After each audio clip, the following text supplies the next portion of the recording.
Les arbres sont des êtres sociaux. Les arbres mères veillent sur leur progéniture. Vous vous trouvez dans une nurserie de hêtres. En orientant mes recherches vers l'observation de la partie souterraine des arbres, je me suis aperçue que leurs racines s'entremêlent et se connectent entre elles. Les peuples aborigènes de l'île de Vancouver disent « tout n'est qu'un ». Ce que nous appelons arbre n'est que la partie visible au-dessus du sol. Mais la plupart de sa vie se passe au sous-sol. Une cuillerée de terre peut contenir plusieurs kilomètres de mycorhizes qui forment l'Internet de la forêt.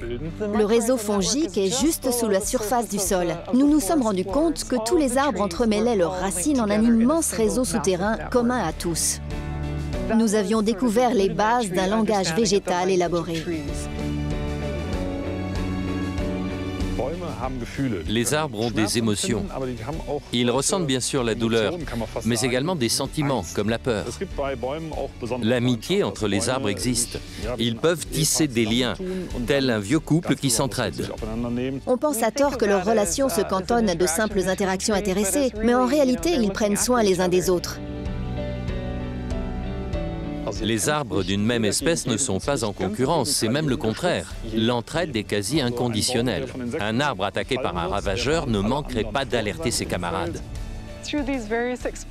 Toutes ces expériences m'amènent à penser que le système racinaire des arbres constitue le cerveau de la forêt.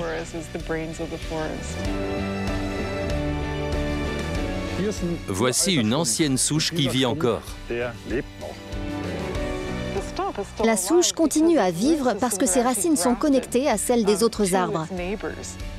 Les arbres aiment naturellement se cajoler et vivent en groupe. Ils aiment aussi la lenteur.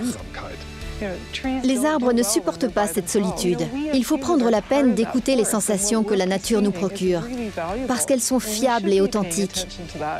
Nous avons compris depuis bien longtemps comment fonctionne la nature. Ils œuvrent tous ensemble à constituer une famille vivante, vibrante, diverse et en bonne santé.